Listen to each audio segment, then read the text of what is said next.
देखा चुका एक न्यूमान हुआ जो कि आज मैं एक्सप्लेन करने वाला हूँ। तभी एक आइलैंड के बारे में बताया जाता है हमें। नाम रहता है वेस्ट आइलैंड चाइना। इनमें तुम्हें ढेर सारे केव और ढेर सारे फ्लाइंग बोर्ड तुम्हें मिलते रहेंगे। कल्टीवेशन के बारे में बताया जाता है। जो कल्टीवेटर रहते हैं वो हेवन और अर्थ की पावर को यूज करते हो उससे कल्टीवेशन करते हैं।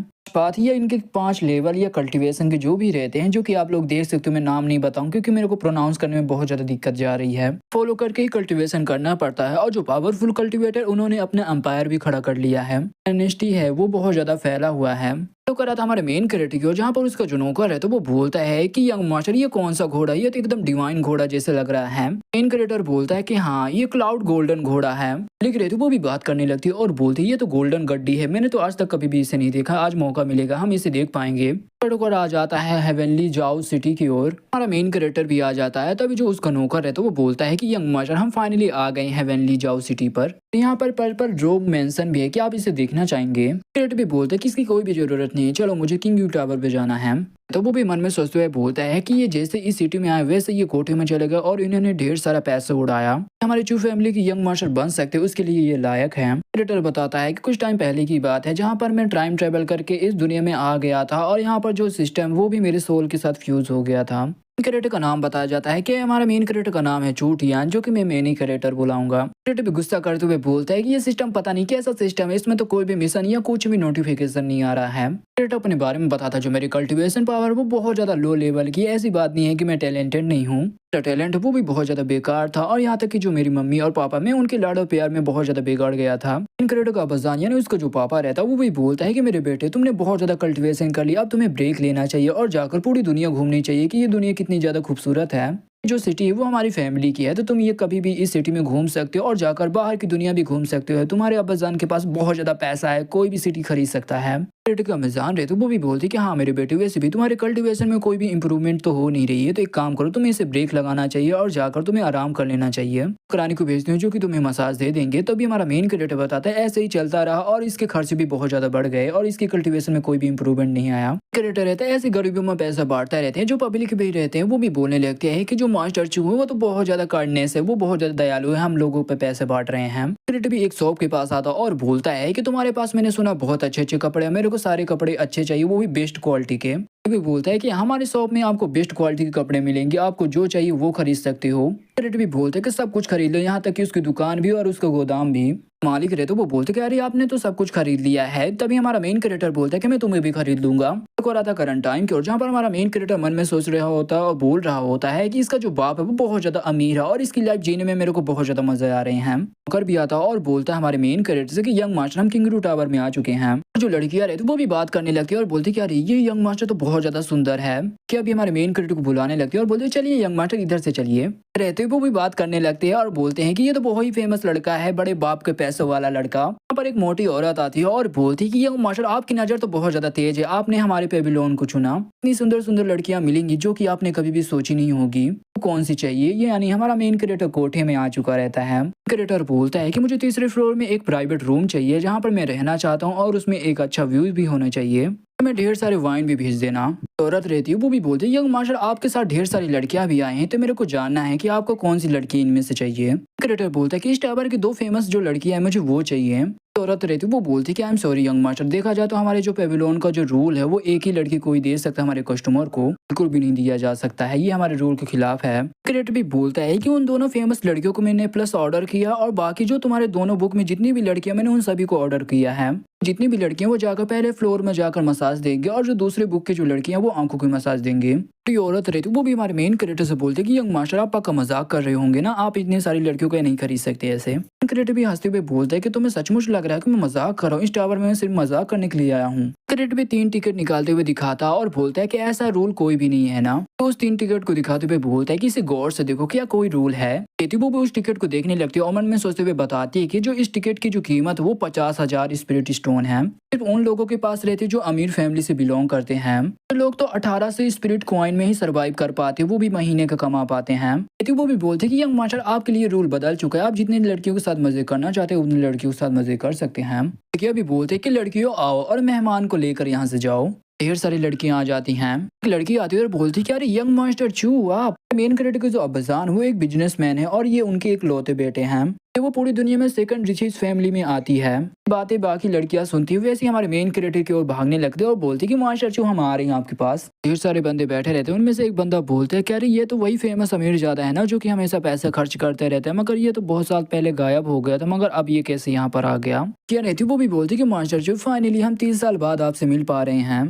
बोलती कि हमें लगा कहीं मास्टर जो को कुछ हो तो नहीं गया था, क्योंकि इन 3 सालों में आपने बिल्कुल भी नहीं आए थे यहाँ पर। क्रिएट भी एक लड़की को टिकट देते हुए भूलता है कि तुम्हारा मुंह पहले के जैसे अभी भी छोटा है। तो ये सुनकर मेरे को बहुत ज्यादा अच्छा लगा, तो ये लो मेरे तरफ से 20,000 तुम्हारे लिए इनाम। दूसरी लड़की भी आती, तभी हमारा मेन क्रिएट भी उसका हाथ पकड़ लेता और बोलता है कि हाय ये हाथ तो बहुत ज्यादा फिसलन से भरा पड़ा हुआ है, किसी और चीज के लिए काम आने वाले हैं, तो ये लो तुम भी 10,000 रखो। जो एक लड़की रहती है वो भी बोलती है कि अच्छा ये लगता है यंग मास्टर यहाँ पर 50,000 देकर जो बड़ी बड़ी लड़कियां हैं उनके साथ वो मजे करना चाहता है। लड़की बोलती कि यंग मास्टर मेरे तो बहुत ज्यादा छोटे हैं। तभी तीसरी लड़की बोलती यंग मास्टर आपने तो मेरे इतने दबाए क्या बताऊं, मेरे तो बहुत ज्यादा बड़े बड़े हो चुके हैं, आपको काफी ज्यादा मजे भी आने वाले हैं। सोनिया इस टावर की जो फेमस लड़की रहती है, जिन लड़कियों के बारे में हमारा मेन क्रिएटर बात कर रहा होता है, उनमें से एक लड़की आ जाती है और बोलती है कि तुम लोग यहाँ से निकल जाओ, अब मैं सर्व करने वाली हूँ। लियू क्रिएटर भी बोलता है कि लियू तुम भी यहाँ पर आ गए, देखो मैं तुम्हारे लिए हेयर पेन लेकर आया हूँ जो कि बहुत ज्यादा सुंदर है। देखिए यंग मास्टर मजाक करने का बिल्कुल भी टाइम नहीं है, मेरे को आपसे सीरियसली बात करनी है। जो लोग है वो भी आपसे मिलना चाहती है। मेन क्रिएटर भी वो लड़की के पास आ जाता है और वो लड़की भी बोलती है कि मास्टर चो ये आप ही हो ना, मुंह लो लिंग मुंह बुलाऊंगा। वो आपके बारे में बात कर रही थी, आप यहाँ पर आए थे, मुझे विश्वास नहीं हो रहा था। बोलती कि आई एम सॉरी, मुझे आप पर शक बिल्कुल भी नहीं करना चाहिए था। जो मेरी सगाई हो चुकी है, आपने बोला था मेरी सगाई को तोड़ने में आप मेरी मदद करोगे। क्रिएट भी इस लड़की के बारे में बताता है कि जो मुंह है वो मेरी बचपन की दोस्त है, हम दोनों साथ ही में बड़े हुए हैं। बड़ी हुई इसकी फैमिली वाले जो थे इसकी शादी तय कर दी थी चिनयान से था, वो जाओ डायनेस्टी से आता था। जो राजा है उसका ये 17वां बेटा था। है उसे 4 साल की उम्र में इलाइटमेंट मिली, जिसके बाद वो कल्टीवेशन स्टार्ट कर दिया था उसने। लियान जी के तीसरे लेवल, फिर उसके बाद 6वें लेवल, फिर उसके जो मैक्स लेवल यानी 12वें लेवल तक पहुंच गया था। कंफ्यूज हो गए कि ये लियांजवी क्या है, ये इनका लेवल है जो कि मैंने पे स्टार्टिंग में बताया कि 5 लेवल इनके में रहता है। 14 साल के हुआ जो मिंग युआन जो सेकंड लेवल है उसके लेवल में वो पहुंच गया है, यानी पहले लेवल में पावर हुआ मिंग युआन लेवल की एकदम पीक लेवल में पहुंच चुकी थी। सिटी में उसे सबसे नंबर 1 और सबसे ज्यादा टैलेंटेड बंदा माना जाता था। पहले वो ईवल बन गया तो उसकी वजह से जो उसकी जो पावर है वो बहुत ज्यादा कम हो चुकी थी और वो लिन जियान के पहले लेवल में आ चुका था। वो स्टार्टिंग लेवल है जो कि इसे बहुत ज्यादा बेकार माना जाता था और एकदम ये नल्ला बन चुका था। आप लोगों को समझ में आ गया होगा कि जो ये बंदा है ये चूजन 1 है। तो म्यू के साथ उसकी शादी हो जाती है, म्यू को वो बहुत ज्यादा टॉर्चर करता है।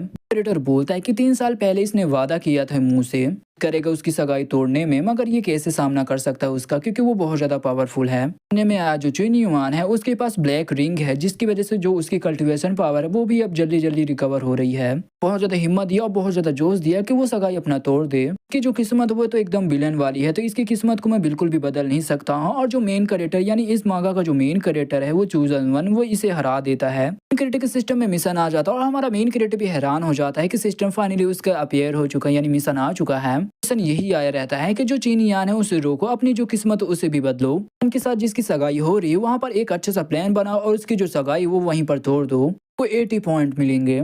इन क्रिएटर बोलता है मैं तो बहुत ज्यादा बेकार हूँ, चूजन 1 है तो मैं उससे कैसे लड़ सकता हूँ, उसके पास तो लकी लक है, मेरे बाप का लड़का हूँ, मेरे पास तो पैसे है, मेरे पास तो कोई पावर भी नहीं है, तो मैं उससे कैसे लड़ूं, लड़ने भी जाऊंगा तो मैं मारा जाऊंगा। तो नोटिफिकेशन आता है कि आप पॉइंट भी बढ़ाकर अपनी पावर बढ़ा सकते हो। पॉइंट कमाने का पहला तरीका कि आपको दूसरे बंदों को इतनी जलाना है कि उनकी एकदम पूरी खाक हो जाए जल के, बंदों को इतना ज्यादा सदमा दो जिससे वो खून की उल्टी करें, में भी आपको पॉइंट मिलेगा। ये है कि आपको कैसे भी करके आज 3 लाख आपको पैसे खर्च करने पड़ेंगे, जिसकी वजह से आपको कोई भी रैंडम रिवॉर्ड मिल सकता है। देखा जाए तो आपने अभी तक 1 भी रुपए खर्च नहीं किए हैं। मेन क्रिएटर भी बोलता है कि सनसेट से पहले मेरे को पैसे स्पेंड करने पड़ेंगे, मगर अब मेरे पास तो पैसे बचे हुए नहीं है, तो मैं कैसे करूं। सिस्टम में एक हिडन मिशन भी छुपा हुआ था।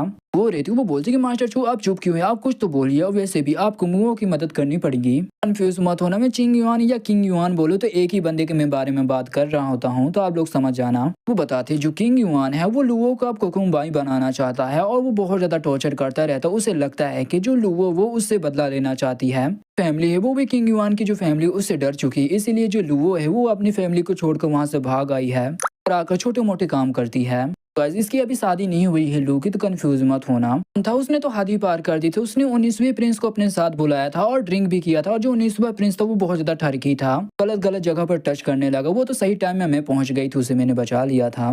मैं नहीं पहुंचती तो उसकी जो इज्जत है वो जा चुकी होती। क्रिकेट भी मन में सोचते हुए बोलता है जी क्यों नहीं है, वो सन ऑफ डेस्टिनी है। और मैं बहुत कुछ सुना था मगर मेरे को लगा नहीं था कि वो इतना ज्यादा कमीना निकल जाएगा। क्रिकेट भी मन में सोचते हुए बोलता है कि जो सिस्टम ने मिशन दिया था उसमें मेरे को लगा ये बहुत ज्यादा बुरा हो जाएगा कि तुम्हें सबके सामने तुम्हारी जो सगाई वो तोड़ दूं और तुम्हारी सबसे ज्यादा बेइज्जती करूं, ताकि तुम इसी के लायक हो। क्रिकेट भी बोलता है तुम्हारी सगाई तोड़ने में मेरे को कोई भी दिक्कत नहीं जाएगी, तुम्हारी सगाई को मैं आसानी से तोड़ सकता हूँ। वो सन ऑफ डेस्टिनी है और उसका जो लक वो लक हमारे लिए प्रॉब्लम पैदा कर सकता है। वो बहुत जल्दी राजा भी बन सकता है इस पूरे किंगडम का, दुनिया में राज करने लगे। क्या तुम अभी भी उसके साथ नहीं जाना चाहोगी? बोलते हैं कि जिस टाइम से उसने 19वें प्रिंस के साथ मुझे वाइन पिलाने के लिए ले गया तो उसी टाइम से वो मेरा बहुत बड़ा दुश्मन बन चुका था। बहुत ज्यादा नफरत करती हूँ उसकी जो पहचान है जो मेरे पास है, जो कि मैं उसकी मंगेतर हूँ, इससे भी मैं बहुत ज्यादा नफरत करती हूँ। एक टूल की तरह यूज करना चाहती हूँ। मैं कोई भी टूल नहीं हूँ, मैं एक इंसान हूँ, मेरी भी अपनी एक पहचान है। भी उसके पास आता और मन में सोचते हुए बोलता है ये रिस्क भी लेने के लिए तैयार है, ये अपनी सगाई तोड़ना चाहती है तो मैं भी इससे पीछे नहीं हटूंगा, मैं भी उसकी मदद करूंगा।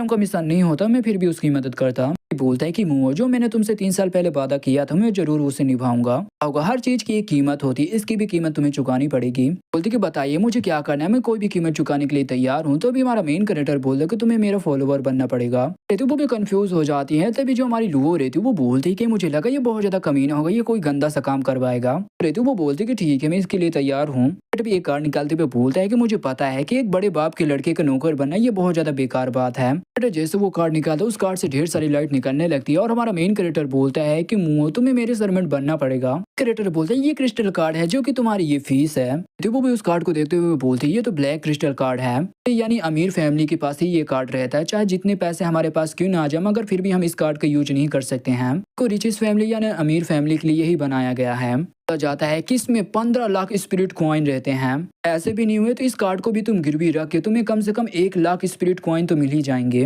वो भी मन में सोचते हुए बोलते कि इन्होंने इतनी आसानी से ये कार्ड मेरे को दे दिया। फिर बोलता है कि हर महीने तुम्हें 2 लाख मिलेंगे क्योंकि ये तुम्हारा फीस है। अपना कल्टीवेशन कर सकती हो और जो भी जरूरत के सामान है वो भी तुम ले सकती हो। मैं तुम्हें और भी ज्यादा पैसों की जरूरत पड़े तो तुम्हें 1.5 लाख और भी मिल जाएंगे।